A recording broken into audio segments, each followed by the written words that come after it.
Hello everyone, thank you for joining me. This is Lady Rose of Goddess Garage. I'm here today to talk to you about how to cast a circle and why we cast a circle and the functions of the circle and that sort of thing, because I get asked a fair amount about that, and that's one of the basic things to know when you're first practicing any kind of spiritual practice. In particular, if you're doing witchcraft or Wicca or anything like that, even in the church, when you say your prayers, you actually start with the name of the Father, the Son, the Holy Spirit, which is a four directional kind of symbol that you put over yourself. And I feel that's sort of a way of creating that sacred space. And so even in Christianity, it exists. It's not just a pagan thing, although pagan, witchcraft, Wicca, that sort of thing do make a purposeful way of casting the circle. And the functions of the circle are basically to act as an in-between world for you, to be able to connect with the divine. And some people are a little, hesitant, how do I cast a circle? Am I doing it right? That sort of thing. If you're creating it for yourself, you can't really go wrong, so to say, but I will give you some pointers today on how to cast a circle, and that you could even be, a leader in a circle group, a moon circle or something like that, and you now would have the knowledge to know how to do this. Because I know sometimes, I'm dating myself a little bit. When I first got into exploring witchcraft and Wicca, there weren't a lot of books out there that described the step-by-step sort of instructions on how to cast a circle. They would always say to cast your circle and then do this spell or do that or that sort of thing. But I'm like, but how do I cast the circle? So I know there's a lot more information out there these days, but I thought I'd put this video out there just as a basic kind of video, perhaps something you hadn't thought of. Perhaps you're new to this kind of path and you want to have some instructions. So like I said, the circle is kind of a way of creating a sacred temple. It's very stormy here today, so you'll hear my bells going, because I like to keep my window open. You'll see the breeze come through every once in a while. I like the feel of storms and the energy that they bring, so I welcome it into my home. So you might hear that a little bit today. But like I said, the circle is kind of like a temple. As a sacred space for where you can do what you're going to do in the circle. And we're going to talk about what you can do in the circle as well. Some people might call it a cauldron because it's a holder for the magic and the energy that you're going to be invoking in the circle. So it can be a bit of a holder because it is a little bit of a kind of like a bubble, because it's not just a circle, horizontally and flat. It's a whole sphere. Now the nice thing too is, I get asked this a lot too, is when you cast your circle, how big or small can it be? And it can be as big or small as you need it to be. My last moon circle I was in, we did it outside at a bonfire, and the woodshed was a little ways away, and someone was going to have to go and get more wood occasionally for the bonfire. So what I did for that one was I cast a circle and I included the woodshed. Now you can cast a circle sort of here and then expand it out.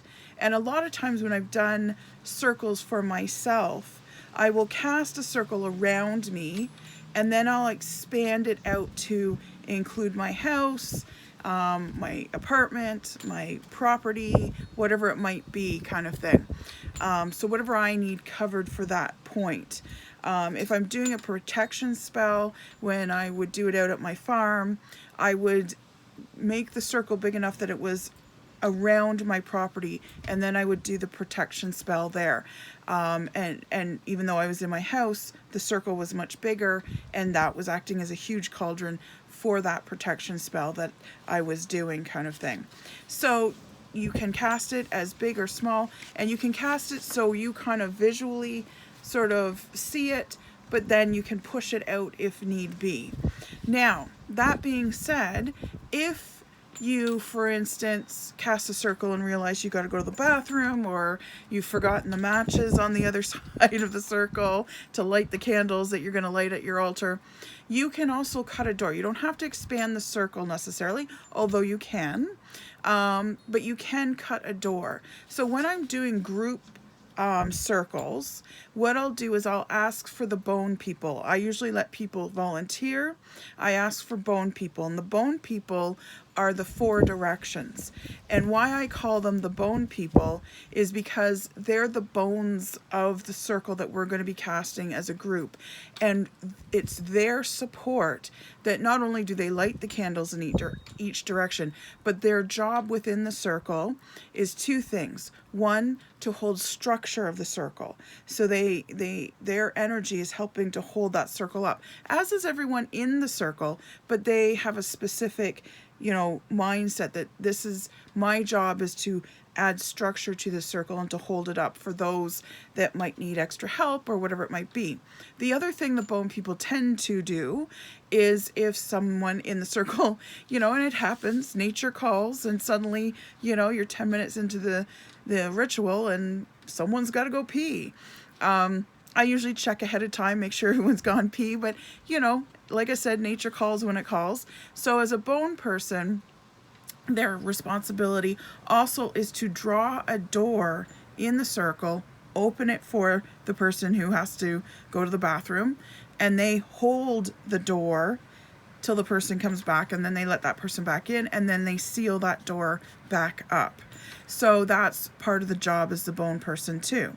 Now, if you're doing solitary work, you can cut your own door and you hold that door and you go through it and you go to the bathroom if nature's called for you there, or you go get your matches or whatever else you may have forgotten to bring into circle with you. And then you come back through the door and you seal that door again. So you can cut doors into circles if need be. You can also expand a circle if need be. Preferably you kind of know it when you're before things happen, but life throws us curveballs every once in a while. So those are 2 ways you can handle needing to get beyond the circle or the sacred space that you created.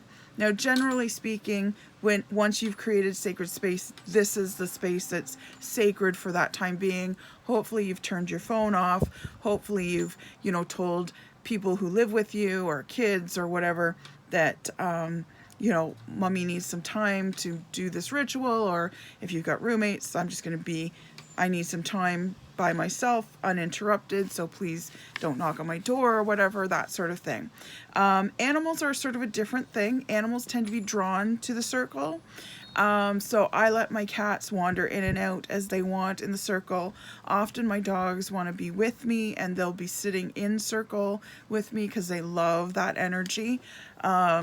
So, cats come and go and dogs come and go. Dogs usually stay, but the cats will often, sit for a while and maybe go off and come back and that sort of thing. Cats, if you're a cat owner, they kind of do what they want.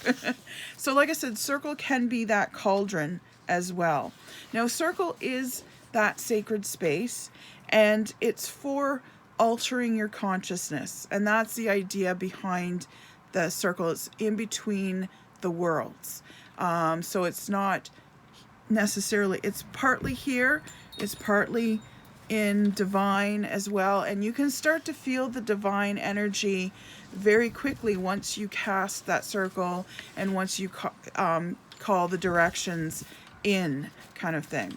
So once you start doing that, you'll really find that you can feel that divine energy very accessible, and that's why we cast that circle, so that we have more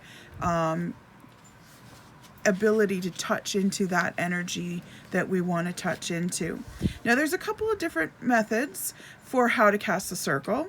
So you'll notice that I've been doing a lot of this as sort of a when you cast the circle kind of thing.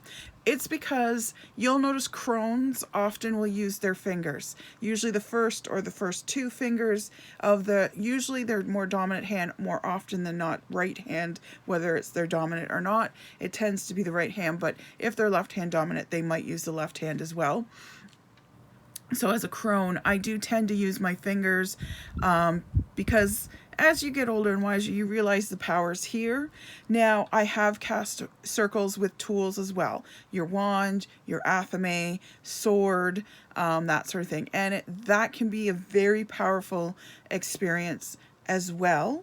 So you can use your wand. Like I said, you can use your athame. Now, the difference between the two things, okay, or three things, because there's sword as well. Now, most witches don't have swords. That's more of a magician thing, and I'm not talking magicians that pull rabbits from hats. I'm talking more pagan, spiritual kind of magicians. They tend to do what's called higher magic. Low magic and high magic, it doesn't mean high magic is better or low magic isn't as good or anything like that. Low magic tends to be more personal, more everyday kind of stuff, whereas high magic is very ritualistic. It really has a lot of rules to it. I compare high magic to more like a Catholic mass. It's very, you know, this is how we do things and this is what's done, and now we kneel, now we don't, now we stand up, now we chant, now we do this, that sort of thing. So high magic is more like that. It's very spiritual as well. So, you know, they go hand in hand, but I don't want people to get the misunderstanding that high magic is somehow better magic. It's not. They're different kinds of magic for different reasons. Now, most of the time you're going to be doing low magic, or sometimes it's also called sympathetic magic, especially if you're doing a spell for a personal use. That's very sympathetic, often type magic. Now, so the sword you would tend to use in high magic. Again, it's very ritualistic.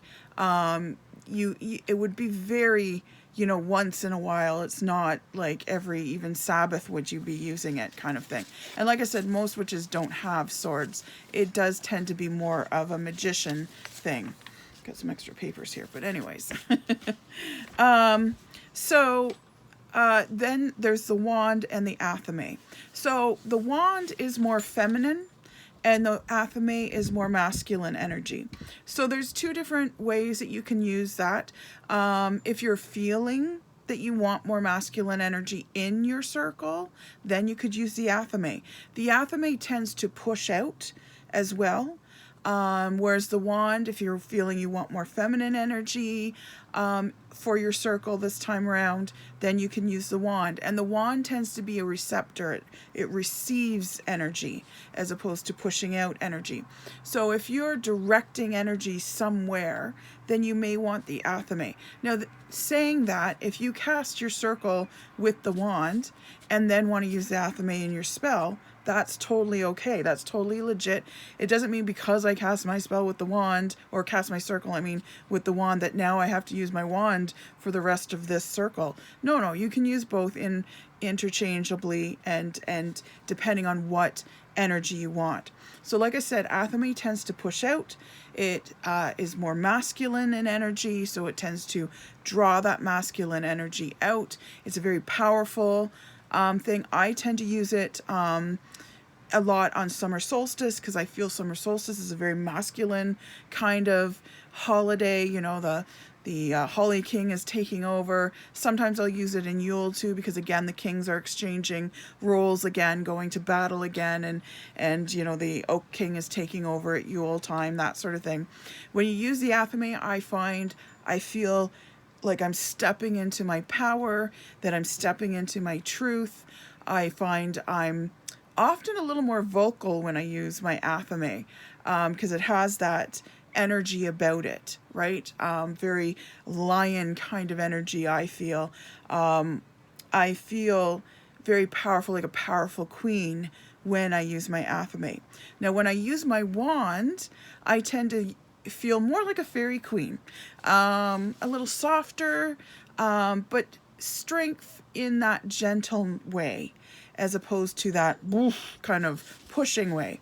Like I said, the wand is more feminine, and if you're drawing things in or want to bring things in, the wand is more receptive to that. So think about that when whichever way you want to cast your circle, wand or athame. So athame is that little knife. Not everyone knows the name of that. So that's that knife that you use, that ritualistic knife. It's a myth that it has to be dull. It does not have to be dull. It can be sharp, but if it is sharp, be mindful of it, of course.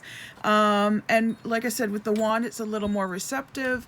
I feel that's, I use it a lot when I'm doing some meditation, for instance, in the circle, like deep kind of meditation. I tend to use the wand because I'm drawing more in. If your circle in that particular ritual is going to be more cauldron-like, then the wand might be what you want to use for that. So just think about, what kind of energy you want to draw in or attract into your circle. Or, like I said, you can use the wand to cast a circle and the athame during ritual, or you can use the athame to draw the circle or cast the circle, and then use the wand during your ritual. And you'll kind of have a balance. Magic is a lot about balance. My mother and I remember when I was a kid, probably about 11, 12 years old, we took Chinese cooking lessons. And in those days, for my family, which was a very meat and potatoes kind of family, and spaghetti was the exotic food that, we had once in a while, this Chinese food thing was really like new and cool, and we learned how to cook Chinese food, Americanized Chinese food, from this guy that had come to our little town to open up a Chinese food restaurant, and he offered cooking lessons. And I remember him sitting in the corner eating rice while he gave us directions, and I really enjoyed it. It was something I did with my mom. But one thing that he often talked about was the balance in the food. If you add something salty, then you add something sweet. If you add something like vinegary, then you have to add something to counter that.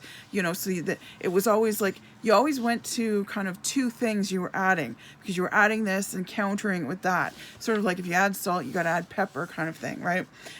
So magic is very much the same way, and I often can think about it in the same way that Chinese guy taught us how to cook Chinese food, was with balance. It's always with balance.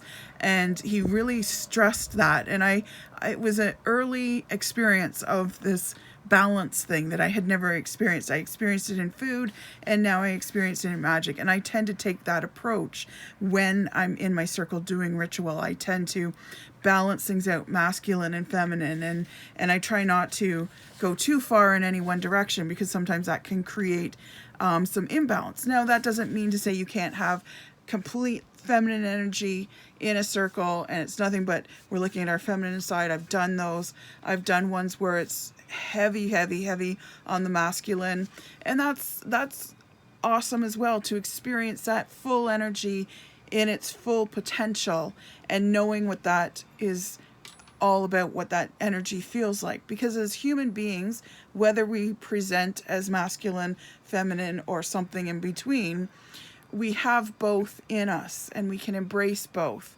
Like the yin yang sign shows us, yin is feminine and yang is masculine, but each of them have a little bit of the masculine if it's feminine, and a little bit of the feminine if it's masculine. And we can develop both, and it's always wise to develop both so that you have that balance within your life. Now, when you're casting the circle, so that's if you're using tools. Now, I will do a little bit more advanced as well here. So there's another method that you can do, which is casting hand to hand. So what you do when you do that is, now in COVID times, we wouldn't necessarily be holding hands. Maybe if we have gloves on or something, because I wanted to do this with my circle, but COVID hit, and then I wasn't able to do it, but I might find a workaround kind of thing. So what you do is you start, usually the high priestess or the priest, depending on who's your leader kind of thing, starts by facilitating the circle, casting the circle, and then we go from person to person. So you tend to, well, you turn to the person to your left and you say, hand to hand, I cast the circle in perfect love and in perfect trust.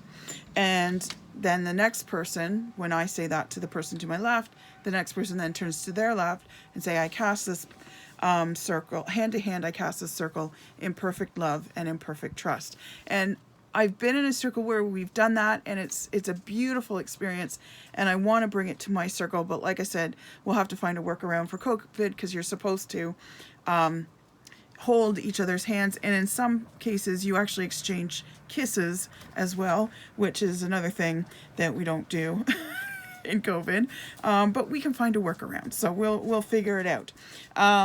So then once we get to the end, hand to hand and heart to heart, we cast our sacred circle in perfect love and in perfect trust. And we say that last line sort of together. So that's another way of casting the circle if you're in a group of people or that sort of thing. Now, after you cast the circle, then you call in the directions. Now, there's lots of different ways to call in the directions. Most circles will start in the east. Now, weirdly enough, the southern hemisphere tends to start in the north. So I remember, like I said, back in the day, it was hard to get books, first of all. And a lot of the books, were beginners books. There wasn't a lot of advanced stuff. There wasn't a lot of people who had practical experience in these circles and whatnot from what I had experienced. And like I said, the southern hemisphere in my day tended to start in the north. So a lot of the books that were written started in the north. So when I went to my first actual circle with a group of people, they started in the east, and I was like, oh, okay, we're facing east, But apparently northern hemisphere tends to start in the east. That being said, there's a lot of rituals that will start you in different quarters, depending on what it's about. If it's something earth-based or a grounding kind of thing, and earth-based, I mean like we're, doing a circle for someone's health, we're doing a circle for someone's job, to bring in money, that sort of thing. Or like I said, even just a grounding one, you might start in the north, because that's where that comes from, is the grounding, sacred earths, that sort of thing, are in the north. Summer solstice, you tend to start in the south a lot of the times. Anything that's fiery and passionate, maybe loved ones, you might tend to do start in the south. I've actually never started a circle in the west. I can honestly say that. I've done it in all other directions but the west. So interesting. But can't say you couldn't start in the west. But generally speaking, you do start in the east. Part of the reason is because that's where the sun rises. That's where the new day begins. That's the new winds of change, so to speak, because that's what circle is about shifting us. We might not be asking for a specific change. Maybe we're meditating on something. Maybe we just want to get in touch and contact with the goddess, and that can't help but shift you a little. So that's why a lot of circles tend to start in the east. So what was I going to say about that? I had some stuff here. Oh yeah, okay. So anyways, so the east, like I said, or the directions in general, there's lots and lots of writings out there. There's a very basic one that I use all the time. It's sort of my go-to if I haven't prepared something, if it's not a special one like a summer solstice one, if it's like, oh, we're just doing this real quick. Okay, so I'll start in the east and I'll say, guardians of the watchtowers of the east, keepers of the sacred winds, we invite you to this circle. Please provide us with your protection in our sacred space. Something along those lines. And then you just do the same thing. Guardians of the watchtowers of the south, we invite you, keepers of the sacred fires, we invite you to be here in the circle with us and protect our circle while we do our rituals. I know I changed it up a little bit, but it's something along those lines. So that's sort of my go-to. That's the script I do. Guardians of the Watchtowers of the West, keepers of the sacred waters. We invite you to be here in our circle and to provide protection for our rites and rituals. Guardians of the Watchtowers of the North. We invite you to, or keepers of the sacred earths. We invite you to be here in our circle to provide protection for our rites and rituals. And then we go to center, and that's where you you tend to invoke the divine, the goddess, the god and the goddess. You might have a specific god or goddess. You might have a generic, like you might just do god and goddess, or goddess and god. Some just do goddess.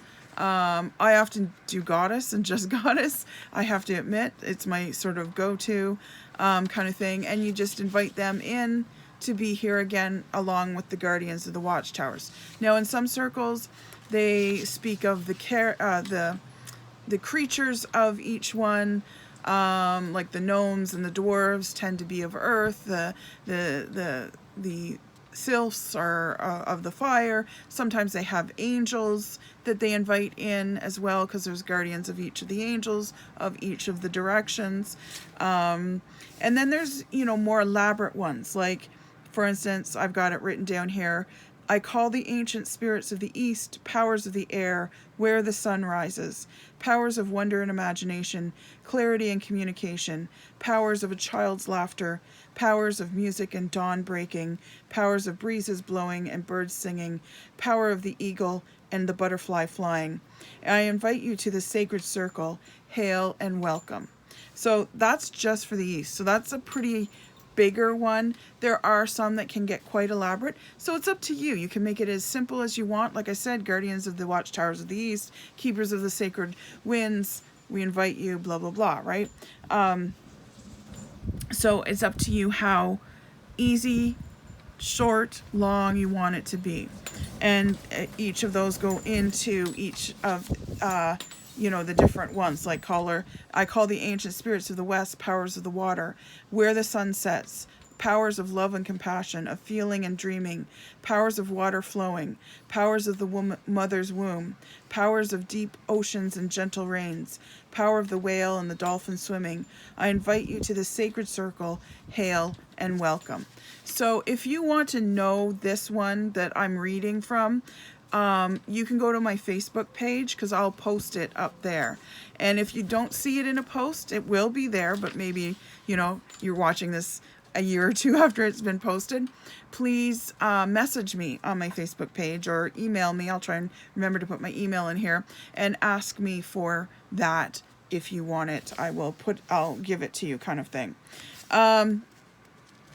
So now, why a circle? Sometimes people ask, why a circle? So there's a lot of different reasons, but one of the main reasons is scientifically, everything in nature tends to want to be a circle. If you look at the universe and the galaxies themselves, they tend to spiral. Earth itself spirals around the sun that is spinning, and we're also spinning, and the moon is spiraling around us, and it's spinning in circles, and all the other planets are mostly doing a circle. Some of them are doing more ovals, but circular in intention, kind of thing. But things tend to want to do things in circles. Circles are more efficient. Flowers grow in circles, trees grow in circles, and I don't mean trees in circles, they do grow that, but you'll notice the tree itself is a circle. It's just a big long tube circle. You cut it, you count the rings of the circle to see how old it is, that sort of thing. And now that you know that, you'll probably go out in nature and find a lot of things that are more circular than you realized. But all energy essentially moves in a circular way. Even if it's an infinite number or an infinite sign, it's still a circular type pattern. And we represent energy as we move in waves. And if you look at waves, waves are actually forms of circle, much like the infinite sign, right? So that's the wave that we're seeing, that part, but we don't see the under part necessarily when we're looking at waves. But all waves kind of have that opposite, like the infinite sign, but it just goes on and on and on, and it comes up the opposite way as well. So by working within a circle, You are working in the model of energy. So you're more easily able to create and stir up and churn that energy when you're already in a circle where energy wants to be and where energy is moved more easily.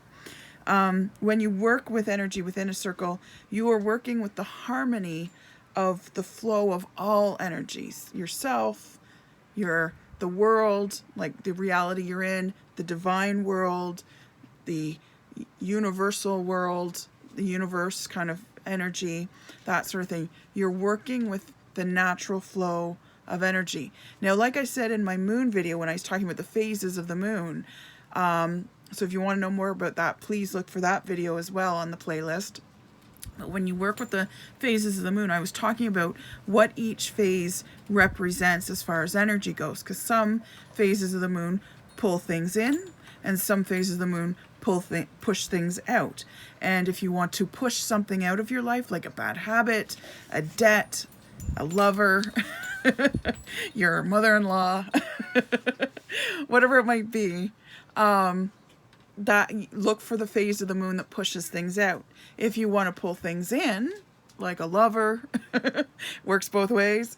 If you want to pull money in, if you want to pull good health in, if you want to pull, whatever it might be, a great grade in school, you want to get more percentage as opposed to less, and you want to get a better grade, then pulling that in. So you work with the phase of the moon that tends to pull things in. And the phases of the moon are more of a project. It's not a one and done. It's not like, well, I worked on the full moon and now it's done. No, there's a whole project that needs to happen as well. But it's always good to be aware of where the moon is so you know what energy you're working with, so you know what energy to flow with. Now, when you're in a circle, you're also flowing with energy and you're working with energy. So it's good that energy naturally wants to circle, and you can create those cones of power, for instance, in your sacred space, your sacred circle. The other great thing about a circle is it symbolizes infinity, because it never has a beginning or an end.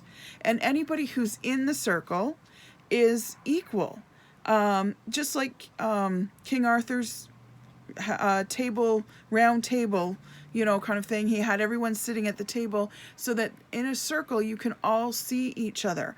No one's a leader. It's not like there's someone sitting higher and it's all very lineal, and if you're, not as important, then you're way at the back or whatever. Circle, you become equal. And it creates equality, so that you're working together and that you're sharing together and you're both are all participating in the energy, the flow of energy that's about to happen. And that's why you need to come into the circle in perfect love and in perfect trust. You got to leave whatever negativity that's in your life outside the circle. You got to drop it right away and cleanse yourself. That's why you smudge before you come into circle, or you have a ritual bath, or you do both. So our circle is a nexus.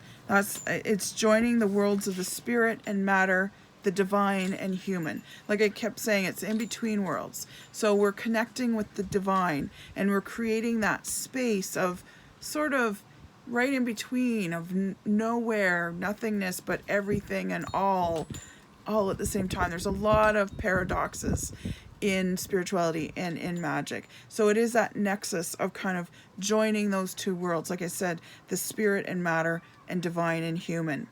It joins the infinite with the immediate. So there's endless possibilities, but we're also in the now at the same time. And we can do that within the circle. And even Mother Nature herself cycles through circles, right? We come back to winter, and then we go into spring, summer, and fall, and back to winter again, spring, summer, and fall. And it's the same cycle over and over and over again. One, because as humans we need patterns, and we like patterns, and because we like that flow of energy in that circular way.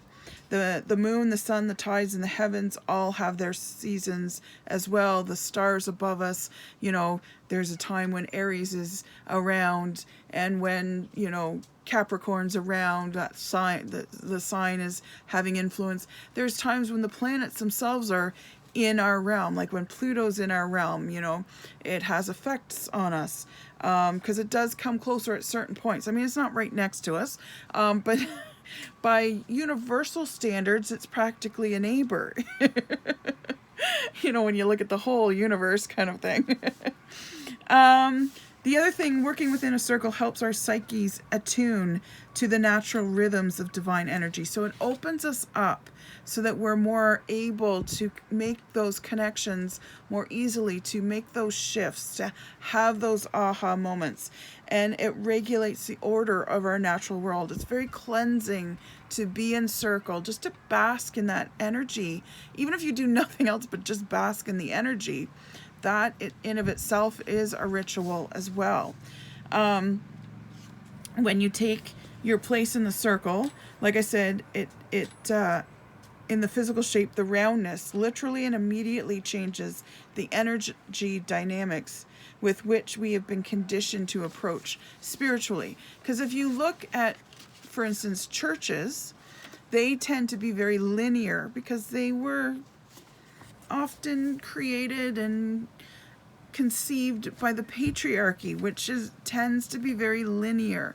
So there's a priest up front and he's raised above us, and some priests are even higher on a pulpit speaking down to us, and we're sitting in rows, you know, and the late ones sit in the back, and and sometimes the more important families in the past sat in the front, and things like that. Whereas circle, it changes the energy of how we do things, because again, we're going with the natural flow of the energy, and like I said, everyone's sort of equal in the circle.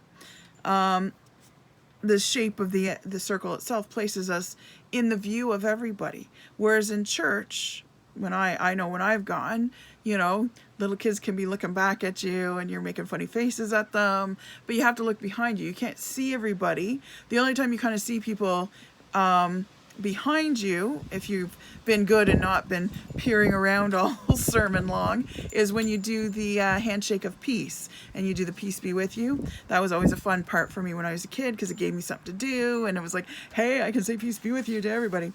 And it also gave me an excuse to turn around, because my parents were very, you know, stay facing front kind of thing. They kept us in line, and so I desperately wanted to see who was behind me. So it gave me a chance to look behind me and see who was behind me. But like I said, it facilitates the movement of energy when you're in that circle. So the way to cast a circle, here's some steps. Purify and cleanse yourself. So you can do that with a ritual bath, and then you can smudge before you get into the circle. You set up your altar. So make sure it's all set up. Try to make sure everything's there, including the matches, because sometimes we forget things. Purify and consecrate the elements. So this is sort of, well, it's just sort of making sure your space is clear. And, you know, you can take your broom or your besom and, you know, spiritually sweep. I mean, literally sweep too if the floor needs sweeping, but, and you want that area to be clean as well. But sometimes you need to spiritually kind of cleanse the area. And then I often do ritual bath. If I'm doing it myself, like just a solitary thing, I'll do a ritual bath. Sometimes I do a ritual shower because I'm more of a shower person, to be quite honest. So I'm doing a ritual shower. But then I will smudge. I will take my besom and cleanse my area, my altar area, and then I'll smudge my altar as well. I usually set up my altar first and then smudge it so that all my tools get smudged and all that kind of stuff. And then you cast the circle. So you usually do it 3 times, 1, 2, 3. The circle is now cast. Always open kind of thing. And invoke the quarters, or calling in the 4 directions as it's sometimes called. And that's when I, said guardians of the watchtowers of the east. Like I said, it usually begins in the east, but it depends on your ritual. And if it's your own personal ritual, you start in whatever direction you feel is appropriate for what you're going to be doing in circle. You then invoke or call in the goddess and the god, or just the goddess, or whatever. You can do generic goddess and god, or you can do specific deities depending on what you want to do, or you can just call in source, the universe, whatever you might feel comfortable with. Now, what you do in the circle, there's a lot of things. So now, you've done all these things, you've called in the directions, you've called in the goddess, you've lit the candles, and normally speaking, you light the candle as you call in the directions. And if you're calling in both goddess and god, you often will have a black and white candle, or a gold and silver candle, or anything that's sort of opposite each other on the color wheel. So for instance, you could have an orange and blue candle, or a pink and blue, boy and girl kind of thing, or whatever you feel is like, maybe you want to do red and green because you feel those are, kind of opposite colors, or whatever you feel is kind of opposite. Again, it's about your intention. You don't have to be exactly right. Someone might say, well, those aren't opposite colors on the color wheel. That's okay. It's your circle. Whatever you feel are sort of opposite complementary colors, go for it. Do it. I once used the wrong color of a candle in a candle spell. The spell worked perfectly fine for me. I read in a book later on that's not the right color, but it worked. It's sort of like, on the Looney Tunes, when they don't know about gravity, they can't fall. They step off the cliff. So the same thing with you. And even if like this isn't really the traditional color for this spell, if you're feeling that a money spell requires a blue candle, then use a blue candle. Traditionally, you would use a green or a gold candle or something like that. But if you feel blue is the color that's calling to you, use blue. Don't be afraid to bend the rules. When I teach any classes, I always say I will give you the rules so that you know what they are, so you are educated in those rules. Bend or break accordingly. But you can't bend or break them properly if you don't know what they are in the first place. So I'm always like, it's always good to know the rules. So when you're in circle, now what do? You've set up your circle, you've set up your altar. What are we doing? You might be celebrating something. You might be celebrating a Sabbath, and maybe it's Yule, maybe it's summer solstice, maybe it's Beltane. So you could do a ritual for that. There's lots of rituals out there written. I'm not going to go into those kind of rituals. We'd be here all day. We've already been here for a little while. So you could be celebrating a particular holiday. You could be raising energy through drumming, through chanting, through bells, rattles, whatever it might be. Raising it, you could just be simply churning up energy, raising that cone of power for yourself, because maybe you have a big presentation tomorrow and you need to have some power behind you so that you know what you're talking about, you sound like the expert that you are, and your voice doesn't get all shaky and weak, that sort of thing. So you could be raising energy for that. You could be raising energy just for yourself, for your soul kind of thing. You could be doing meditation work. You could be doing some shadow work in there, addressing your fears, addressing your blockages. You could be doing meditation for expanding your soul and getting your mind into that alpha wavelength so that you're more apt to pick up on the signs that are sent to us constantly, that as humans we constantly miss, and we catch one or two and think we're clever. You could be doing a specific spell. Maybe you're doing a spell to get that new job, or doing a spell to, I want to open myself up for love, to be received in my life, because I'm feeling lonely right now. And again, when you do love spells, please try not to do them on specific people, because you are interfering with that person's free will contract. So you can do spells where, even if it's a marriage, right? You could do a spell so that both of us are, maybe finding some healing within our marriage, and finding a new level of our marriage or a new level of life kind of thing. But I do recommend, even if you do a spell like that, I would recommend perhaps mentioning it to your partner. If your partner wants to participate, all the better. But if they're like, you know, sometimes they are, you know, just mention, by the way, I'm going to be doing a spell on this because I want some healing. I know we've had a fight, so I want to kind of get over it. So I'm doing this so that I can get myself over this and through this. And if you like, I can put the intention out there for you. And they might say, whatever you want to do, honey. And there you go. But at least you put it out there so they're aware of it, kind of thing, right? You can make offerings to the gods or goddesses, to the fairies, if you're doing a little bit of fairy craft, that sort of thing. It's often good to have some food ready and bless that food, you know, and it doesn't have to be a whole elaborate feast. It just has to be, you know, it could be a piece of bread and, you know, some apple juice or some wine. I mean, you know, a glass of wine would be nice. And then, you know, maybe a little cheese and bread or whatever, crackers and cheese or something like that. Because after you do this spiritual work, when you've done the spell, the meditating, the drumming, and you don't have to do it all, you can do more than one, but you don't have to do it all.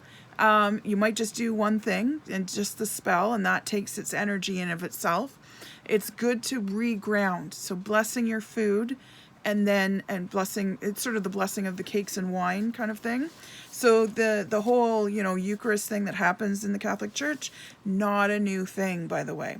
So it's blessing the cakes or bread and the wine, and then drinking that drink. And it doesn't have to be wine. It can, like I said, it can be apple juice. It can be whatever you want kind of thing. You could have Sprite, you know, and then eating that food because it helps to reground you. And then you give thanks and you close the quarters and open the circle. So this is a big thing for me because a lot of people, oh, we got to close the circle. It's like, no, you never close the circle. The circle is never closed. It's always open. So you close the quarters because those are portals, right? So you say, hail and farewell, guardians of the watchtowers of the north. So if you start in the east, you generally start in the north and you go widdershins or counterclockwise, as it's called. So guardians of the watchtowers of the north, keepers of the sacred earths, hail and farewell. Stay if you will, go if you must. Thank you for being here. And you kind of go around to each direction saying that or something along those lines. Again, there's lots of different scripts out there. So you're closing the quarters and then you open the circle. So you, again, like you cast the circle this way, clockwise, you're counterclockwise it the other way, but you're opening it because what you're doing is you're releasing the energy from it. So you don't want to close it because close it implies that you're smushing down that energy. You're opening it so that your spell, if you've done a spell out there, can go out there. If you've raised some energy, it can rise up into the ether and be there for you and dissipate a little bit as well, because you don't want to walk around with that kind of energy all the time. If you've been drumming, the drumming and the chanting is released. That energy that you've churned up from it has been released. And you open the circle, like I said, you close the quarters, you open the circle, and after you've opened the circle is now open but never broken. Mary wise and Mary be. And you go from there, and then you're done, kind of thing. So it's a good idea to kind of rest after a circle as well. Don't, you know, be hopping in your car and, you know, driving in traffic and going grocery shopping or something. Take a little moment to have a little bit of a rest, just to gather your thoughts. If you want a nap, feel free to have a nap after that. Sometimes there's been that kind of energy. But again, you know, if you're doing it at night, you might then go off to bed and your subconscious is very aware of what you've done. So really pay attention to your dreams on the nights that you do some magical work. Now, you don't have to do it always at night. People think spells and witches and things, and they think nighttime. It doesn't always have to be night. In fact, it's a good practice to practice doing circles at different times of the day. One of the things I did as a beginning witch at a retreat was we had to cast circles at each of the sort of pointed times of the day. So sunrise, noon, We did it at 3 p.m. as well, and then we did it when the sun was setting, and then we did it at 9 o'clock, and then we did it also at midnight, so that you felt the energy of each time of the morning. And we did it at 3 a.m. as well, so that we felt what each time felt like. And each time has its energy, right? There's a different energy at, say, sunrise than there is at 3 in the afternoon.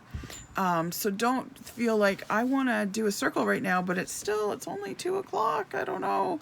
It's like, no, just do it whenever you feel is the time that's right.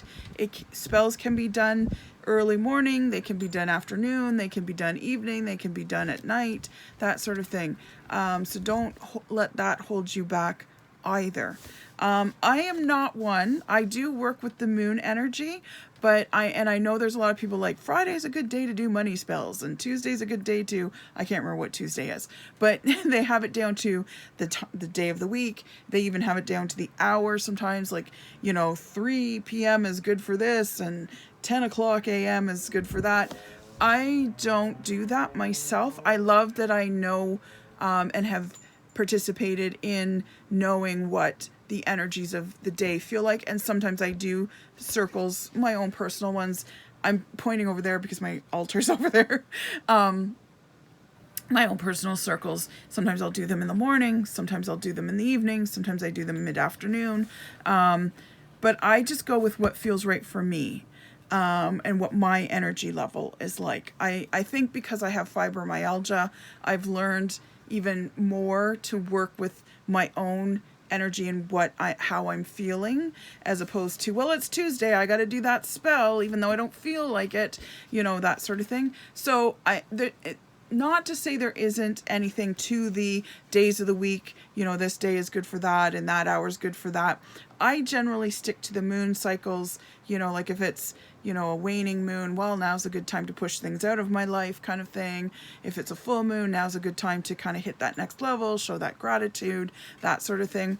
But I don't get right down to the nitty gritty of the days and the hours. It's too much for me. But there are those that love those kind of details. So I just wanted to put that out there, that there is that as well, if you want to get into that kind of detail. Now that's very specific kind of detail, but I hope this helped you see what you can do in a circle, how to cast a circle.